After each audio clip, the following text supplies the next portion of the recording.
तो दोस्तों स्वागत है आप सभी का आज के एक्सप्लेनेशन में, जो कि होने वाला है साल 2004 में आई एक थ्रिलर एक्शन मूवी पर, जिसका नाम है Crimson river 2 angels of Apocalypse. इस मूवी की IMDb रेटिंग है 6 आउट ऑफ 10 और इसे रॉटन टोमेटोज पर मिले हैं 45%। दोस्तों ये एक कोलैबोरेशन वीडियो है घोस्ट सीरीज चैनल के साथ, जहां पर मैं आपको इसी मूवी का पार्ट 2 एक्सप्लेन करने वाला हूं और इस मूवी का फर्स्ट पार्ट आपको घोस्ट सीरीज चैनल पर मिल जाएगा। अगर आपने किसी भी वजह से वो नहीं देखा तो प्लीज पहले पार्ट 1 को जरूर देखें, जिसकी लिंक आपको नीचे डिस्क्रिप्शन बॉक्स और ऊपर आई बटन में मिल जाएगी। एंड अगर आप इस चैनल पर नए हैं तो चैनल को सब्सक्राइब करके बेल आइकन ऑल पर कर दें, ताकि आप ऐसे इंटरेस्टिंग वीडियोस मिस ना करें। ऑल्सो बाई चांस आप में से कोई ऐसा हो जिन्होंने अभी तक घोस्ट सीरीज चैनल को सब्सक्राइब नहीं किया तो प्लीज उन्हें भी सब्सक्राइब कर दीजिए। तो अब बिना देर किए चलते हैं सीधा वीडियो की तरफ।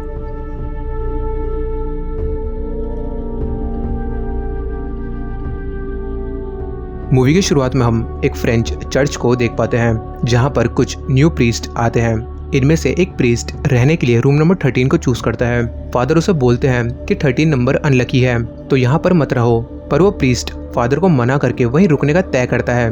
अब जैसे ही वो वहाँ के दीवार पर क्रॉस लगाने के लिए कील ठोकता है कि तभी उस क्रॉस के ऊपर से अपने आप खून बहने लगता है। अब यहाँ से खून कैसे बहने लगा था, ये सोचकर वो प्रीस्ट पुलिस को बुला लेता है और यहाँ पर पुलिस इंचार्ज था नीमंस, जिसे आपने पार्ट 1 में देखा होगा। वो अपने फोरेंसिक टीम के साथ वहाँ आता है और जिस जगह से खून आया था वहाँ की दीवार को स्कैन करने पर उसे पता चलता है कि दीवार में एक डेड बॉडी को डाला गया है। जिसके बाद वो उस बॉडी के DNA से ये पता लगाता है कि इस मरे हुए आदमी का नाम है ऐसा कोई दर फिलिपी, जिसे किसी ने एक हफ्ते पहले मारा था। देन हम दूसरी तरफ एक कस्टम क्लर्क को देखते हैं जो एयरपोर्ट पर काम करता था, जिसे एक होडेड फिगर तेजी से आके जान से मार देता है और चला भी जाता है। एंड यहाँ पर भी इसे क्रूसीफाई किया गया था, ठीक उसी तरह जैसे उस दीवार में गड़े ऐसा कोई दर फिलिपी को किया गया था। यानी ऐसा लग रहा था मानो इन दोनों को इसी होडेड फिगर ने मारा हो। खैर इसके बाद हम कैप्टन रेडा को देखते हैं, जो कि ऑफिसर नीमंस का स्टूडेंट था। रेडा एक केस की इन्वेस्टिगेशन करके अपने टीम के साथ रात को घर जा रहा था कि तभी एक आदमी इनके कार से आके टकराता है, जो जीसस क्राइस्ट जैसा दिखता था। ये जीसस कार से टकराने की वजह से जख्मी था, इसलिए रेडा उसे हॉस्पिटल में एडमिट करता है। और दोस्तों इस बात को याद रखना, बिकॉज आगे की कहानी इससे लिंक होगी। यहाँ नीमंस ऐसे कुदर फिलिपी के पत्नी से जाके मिलता है और उसे उसके पति के मौत के बारे में बताता है और पूछता है कि वो क्या काम करता था, जिस पर उसकी वाइफ बोलती है कि उसका पति एंड्रयू और ऐसे ही कुछ लोगों के साथ किसी चर्च में काम करता था, जहां पर वो किसी आदमी के फॉलोअर्स थे, पर उस आदमी का नाम उसे नहीं पता। लेकिन वो नीमंस को एक फोटो देती है जिसमें 12 लोग थे और उसमें से वही जीसस जैसे दिखने वाला आदमी भी था, जो पिछली ही रात को रेडा के कार से टकराया था। हम रेडा को देखते हैं जो जीसस को देखने हॉस्पिटल जाता है, तो उसे पता चलता है कि जीसस के पास एक ब्लैक हुडेड मैन गया था। ये सुन के जैसे ही रेडा ऊपर जाता है तो वो देखता है कि उस ब्लैक हुडेड मैन ने जीसस का ऑक्सीजन पाइप निकाल दिया है।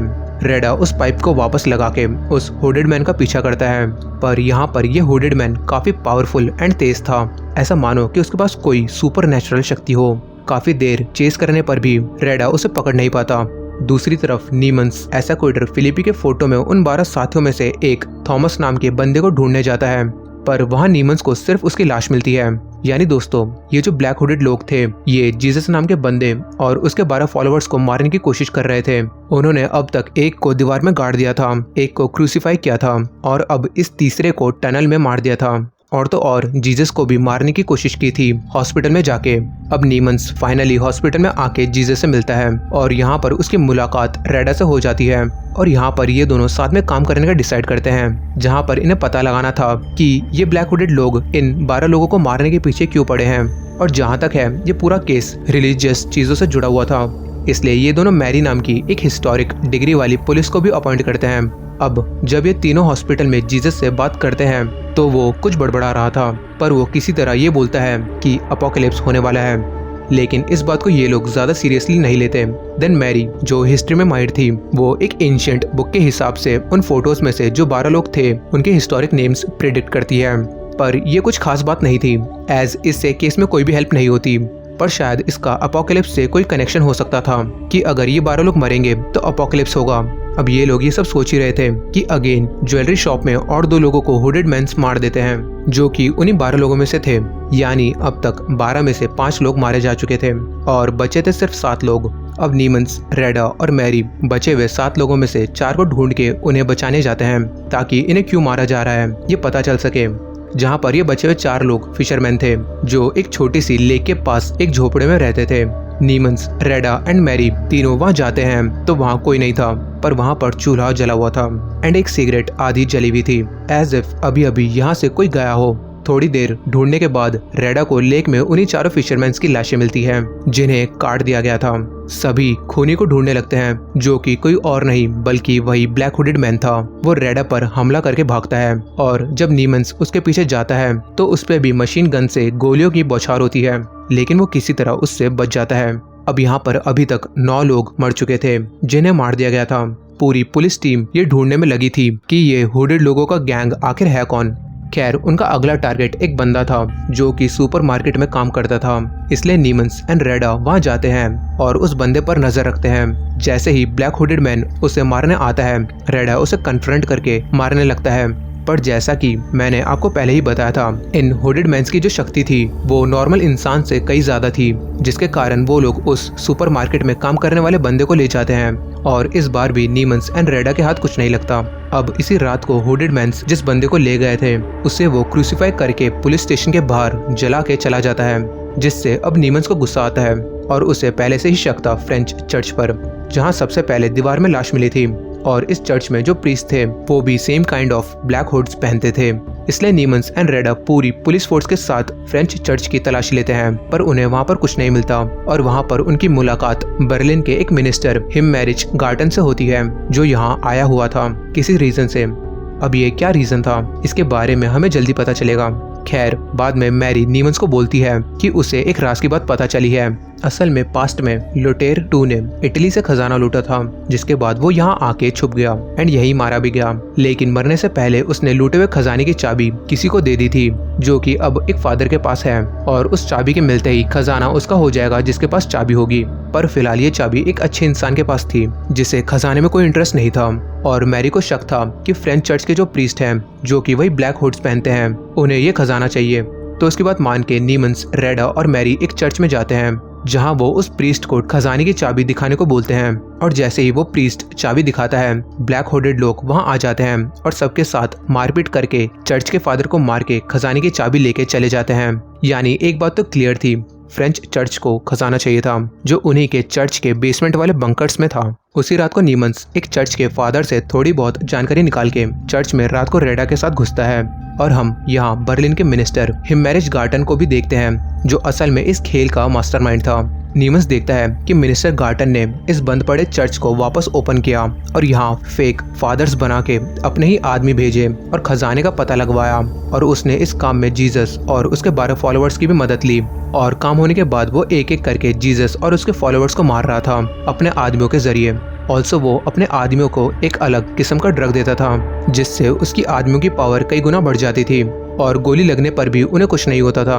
और ये ब्लैक हुड्स में सभी उसी के आदमी थे।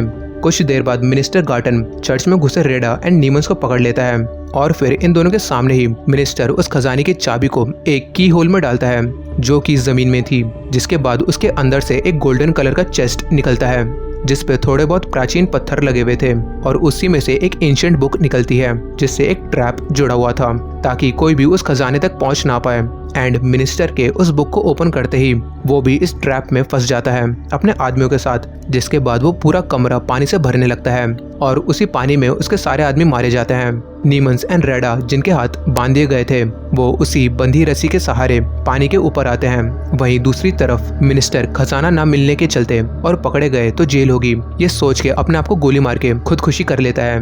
नीमंस एंड रेडा अपने हाथ को छुड़ा के बाहर आते हैं और भागने लगते हैं और दूसरी तरफ लेक का पानी पूरे बंकर से बहने लगता है। नीमंस एंड रेडा ही 2 सर्वाइवर्स थे जो किसी तरह भाग के एक कमरे में छुपते हैं जहां से बाहर जाने के लिए इन्हें एक व्हील को घुमाना था, पर ये इनसे घूम नहीं रहा था। तो ये लोग उसी ड्रग को यूज करते हैं जो मिनिस्टर अपने आदमियों को पावर बढ़ाने के लिए देता था। अब ये उसे पीते हैं जिससे इनकी ताकत बढ़ जाती है और दोनों उस व्हील को घुमा के किसी तरह बाहर निकल आते हैं और बाकी सारे विलेंस की जो टोली थी वो सभी मारे जाते हैं। एंड यहाँ पर जीसस और उसके बचे हुए 3 फॉलोवर्स भी जिंदा बच गए थे। और इसी के साथ ये मूवी यहीं पर खत्म होती है। तो दोस्तों ये थी क्रिम्सन रिवर 2 की कंप्लीट एक्सप्लेनेशन, जहां पर हमने ये देखा कि कैसे एक बर्लिन के मिनिस्टर ने पुराने खजाने की तलाश में एक पुरानी बंद पड़ी चर्च को खरीदा और वहां चर्च के फेक फादर्स के रूप में अपने आदमियों को भेज के खजाने की तलाश की। और बाद में जिन लोगों ने उसके खजाना ढूंढने में मदद की थी, कैसे वो उन लोगों को भी मरवा देता है। पर इस सब सीन में 4 लोग बच जाते हैं, यानी जीसस और उसके 3 फॉलोअर्स। बाद में मिनिस्टर खजाने की चाबी एक अच्छे फादर को मार के चुराता है और एंड में खजाने के पास लगे वाटर ट्रैप में फंसने के चलते अपनी जान गंवा देता है। यानी इस आदमी ने सिर्फ पैसों के लिए ना जाने अपनी कितनी मैन पावर, पैसे और समय खर्च किया, पर एंड में उसके हाथ कुछ नहीं लगता, बिकॉज उसने गलत रास्ता चुना था। और बुराई की हमेशा हार ही होती है, चाहे देर से ही क्यों ना हो। और officer नीमंस, captain Reda and Mary ने इस बुराई का आखिर में पर्दाफाश किया और मूवी यहाँ पर खत्म हो गई। तो दोस्तों ये थी Crimson river 2 angels of Apocalypse movie की डिटेल एक्सप्लेनेशन। उम्मीद करता हूँ कि आपको वीडियो पसंद आई होगी। अगर आई है तो वीडियो को लाइक करें, चैनल पर नए हो तो चैनल को सब्सक्राइब करना ना भूलें और इस मूवी को लेके अपनी राय मुझे कमेंट सेक्शन में जरूर बताएं। मैं मिलता हूँ आपसे अगली मूवी के साथ, तब तक के लिए स्टे सेफ।